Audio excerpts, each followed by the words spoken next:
বাংলাদেশে যারা সুশীল, যারা শান্তিপ্রিয় মানুষ, তারা এটা জানেন না। আমি এজ এন ইনফ্লুয়েন্সার আপনাদেরকে একটা উদাহরণ দিই।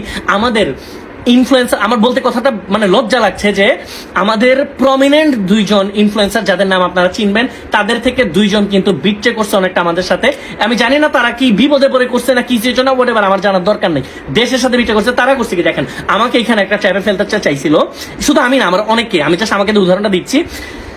5 জুলাই প্রথম যখন আমি ছাত্রদের পক্ষে পোস্ট করি এবং আমি তারপর কবিতা লেখা শুরু করি, আমি যখন গান রেডি করা শুরু করি এবং আরো অনেক ইনফ্লুয়েন্সার, হয়তো কেউ আগে কেউ পরে, আস্তে ধীরে ছাত্রদের পক্ষে আসা শুরু করে, তখন থেকে স্বৈরাচাররা বুঝে গেছিল যে আমরা ইনফ্লুয়েন্সাররা একটা জনমত তৈরি করতে সক্ষম হব। সেই জন্য তারা চেষ্টা করছে কি আমাকে টার্গেট করে চা খাওয়ার কথা বলে একজন প্রমিনেন্ট সিনিয়র ইনফ্লুয়েন্সার, নাম বলে হয়তো সবাই চেনে, আমি নাম বলবো না, আমি কারো ক্ষতি চাই না ভাই, আমি শান্তি চাই।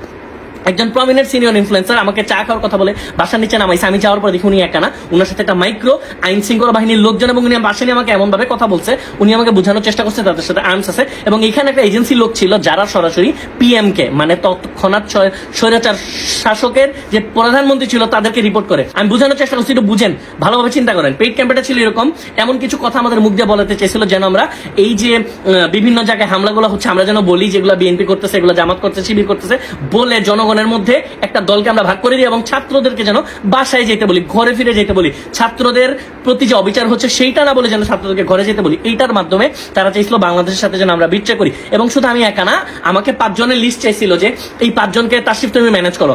আমি যদি অস্বীকার করতাম, আমি যদি মানা করতাম ইনস্ট্যান্ট, দেখেন সিচুয়েশনটা বুঝেন, বাংলা সিনেমার নায়কের মতো বিষমাইক বললো আমার 5 জন চলে গেল, উড়ে, এটা হবে না।